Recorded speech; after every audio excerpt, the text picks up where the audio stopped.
Go ahead, record. All Record. right, speed. Take one. Perfect. And then just a few things. Be sure to restate the question in your answer. So, for example, if he asks, where do you live or where are you from? Instead of saying Miami or Fort Lauderdale, can you say I am from Fort Lauderdale, and then you can elaborate from there. Okay. All right. Got it. And then you're gonna keep eye contact with him. Yes, sir. Ignore the cameras. Yes, sir. All right. So we are ready. Go ahead. Thank you for coming. Let me just quickly introduce myself. I'm Carlos Grenier. I'm an assistant professor at the FIU Religious Studies Department.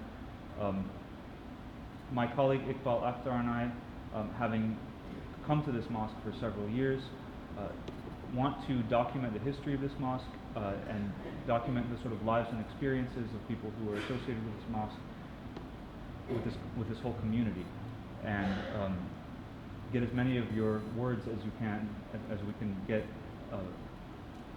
to discuss what this place means to you. Yes, sir. So the first thing I'll ask is, what is your full name, and where did you grow up and where were you born?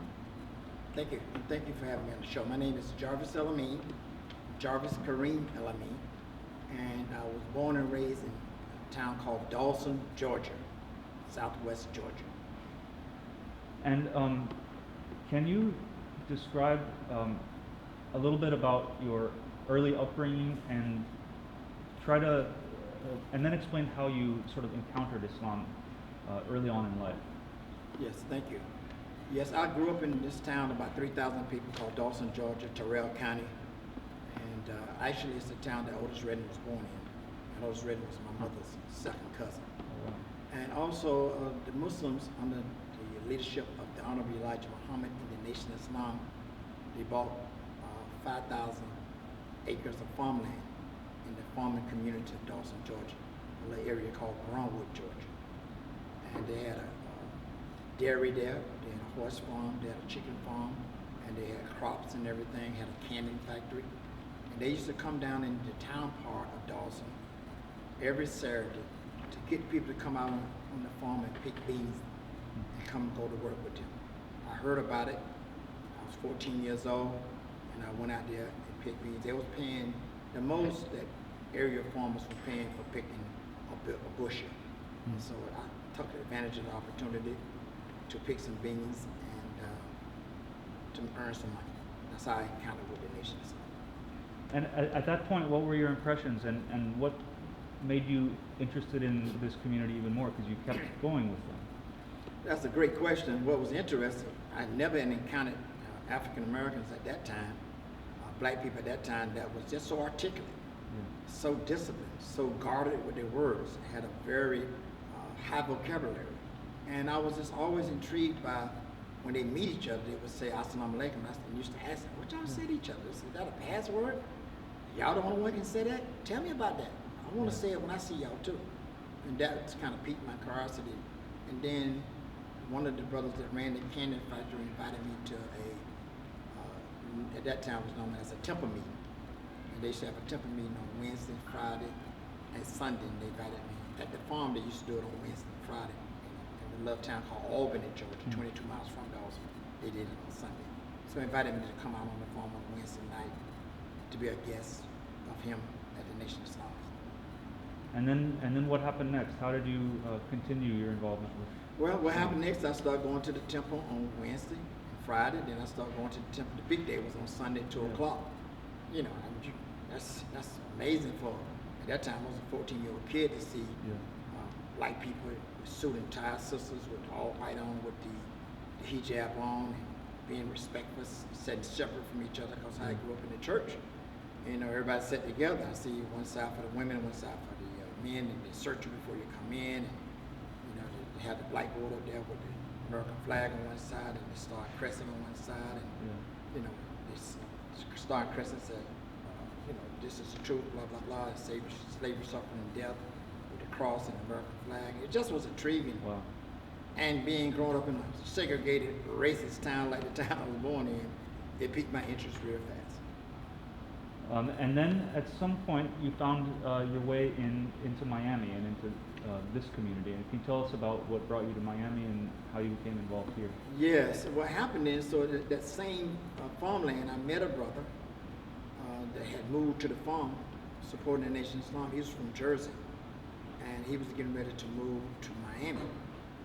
Matter of fact, he had already moved to Miami, but he was a traveling salesman, and he set up a little restaurant downtown in Dawson, what we used to call back then a steak and take. And I asked him for a job, and I started working at the restaurant. And as I was working at the restaurant, he told me, I was getting ready, I think I was a junior then in high school. He said, listen, I have the same kind of place in Miami. Would you like to come to Miami when you finish high school? I said, yes, sir, absolutely. I would love to come to Miami. And that's how I ended up in Miami. And then when you came to Miami, and well, first of all, what year was this? And then can you describe your first encounter with this Masjid al-Ansar? Great question. Yeah. Yes, it was 1977. I come here June 1977. And at that time, this was a beautiful place. It was a pink building with white trim, and the big sign said Muhammad Mosque, number 29. And I caught the bus here. I was living this way back on 34th Street in the Roman house. Caught the bus here, and we was coming out of the old teachings of Nation of Islam, but it still had a lot of that still mannerism. So it was a brother named Kareem Ali. He was the captain of the FOI that I was told during the transition. But at that time, he was holding the door right downstairs. I came, and he treated me so warm, and I told him, look, it's my first time here. I'm from Georgia. I used to work on the farm, and kind of told my story. He treated me so nice, like a father, was just warm, showed me where the restroom was. That's when I went to the restroom, brought me upstairs. I came to the meeting. And it was family from that point on. Everybody treated me nice, and the greatest part was after the meeting was over with, the food was just magnificent. So that was great. Yeah. So what do you think, personally speaking, this community gave you at that time? Like, what was it that really spiritually gave you? Well, at first, socially, it gave me a sense of belonging. Yeah. Spiritually, it gave me a new insight on spirituality and belief in God, and how to understand God, and how to understand African American history in all of this, and how we relate to this, and how we can use this spirituality as a liberating source to liberate us from our plight in America. It was just a formative years getting you to learn discipline, to enhance discipline, to pray, and to read the Quran and be respectful, have a moral conscience. At that time I was still struggling with smoking cigarettes. And I remember when I came to my first meeting here, that same meeting I talked about it. The imam / minister was talking about that we don't smoke, we don't do this, and we don't do that. And I was sitting there feeling so guilty. I just had a little cigarette. Yeah. And I went home that day, brother, and threw away a whole box, a carton of cigarettes, and I never smoked another cigarette since. Wow. So this community gave you a sort of a spiritual sense of belonging and a social sense of belonging. At that time also, though, you mentioned to me earlier how the practices were changing. They were transitioning from one kind of practice to another. Can you talk about how people sort of learned new ways of practicing Islam in this masjid? Yeah, it's amazing that you asked a great question there, because what happened was we had a minister named Minister Henry, and he became Imam Abdullah Aziz Naji, I believe. And so at that time we still had a kind of centralized leadership with the Nation of Islam. They had been renamed World Community of Al-Islam in the West under the Honorable Elijah Muhammad Son, Imam Warthabi Muhammad, Deputy Muhammad. And so he sent one of his national imams to kind of help us with the transition. Yeah. A lot of the old timers and old heads were kind of struggling with that. Not having to sell the paper no more, not having to wear a suit and tie to the temple and to the mosque at that time, kind of relaxing. And sisters not wearing the uniform. So it was a real struggle for old timers. I didn't get a lot of the Nation of Islam because I think I got about a year and a half at most. So I got some of the catechism, but it wasn't ingrained in me because I was a young kid, young guy, young man. So, Imam Muhammad in his wisdom kind of figured Miami was so important to the United States that I must send an imam that I trained. And lo and behold, 1978, Imam Yusuf Nasser Ahmed came to this city. Miami, Masjid, al-Ansar had never been the same. Yeah, can you tell us a little more about what happened then and how? Well, he came in, I can tell you this, brother. He came in, he was a little short brother, just straight fire and brimstones. Had a great command of the Arabic language. He started the Imam class where we can learn how to read and speak Arabic, and had an Arabic English dictionary. And just kind of just giving us pure deen and fitr, pure religion. All this other catechism, he was killing that catechism in us. And just teaching us about the Sunnah of the Prophet. He taught us, he gave us this book called The Benefactor. We had to read the book and give book reports on this. We learned about Bilal ibn Rabah. We learned about Abu Bakr. He was teaching us. Monday was his Imam's class. Then we had another Wednesday we did Islamic studies. And then he taught us how to do Ramadan, because in the Nation of Islam we was doing Ramadan in December. We wasn't doing Ramadan proper. So I never forget the first Ramadan proper I did in Miami. And it was tough because I was young and I was a door-to-door salesman at the time in the sun. But we always said it was a family, because we all used to meet back at the masjid. The kitchen downstairs was open full time, particularly for the single brothers. So we chop barbecue lamb, barbecue brown rice, just a real nutritious meal. Then learn about Islam. And it was a sense of family, spiritual growth.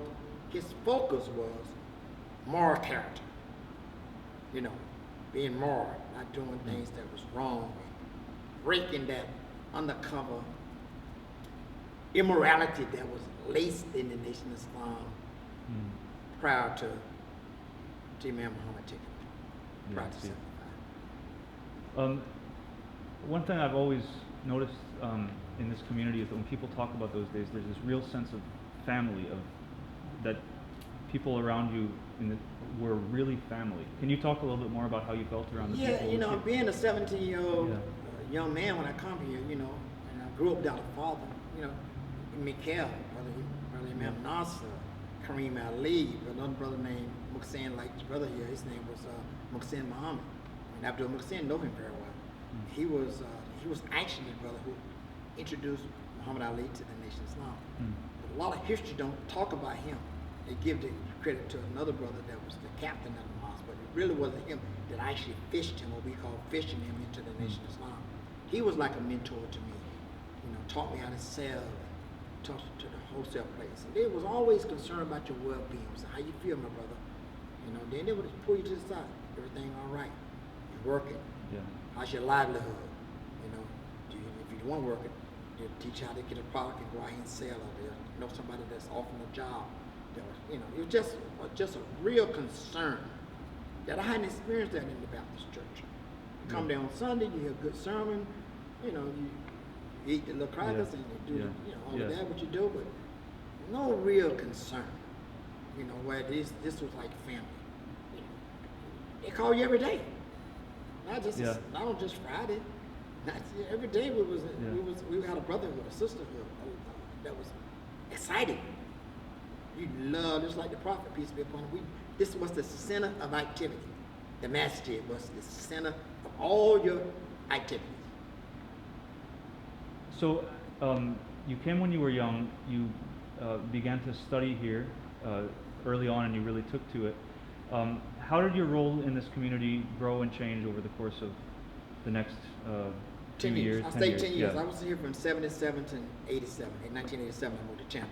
Those 10 years were very, very important because not only was Imam Nasser charged with developing Miami, he was charged with developing the state. So I personally used to travel with him as his personal confidant. I used to go to Jacksonville, go to Tallahassee.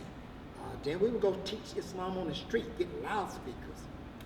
and take the little school bus that Muhammad Ali bought. We would set up on the school bus, and Imam Nasser used to get on top of the school bus and just teaching Islam in the streets.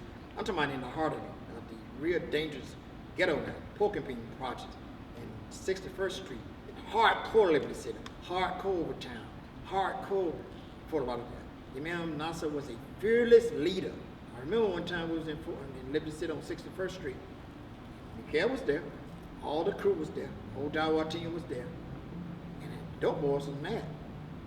Because when we come, dope selling kind of slowed down. And they started shooting. Wow.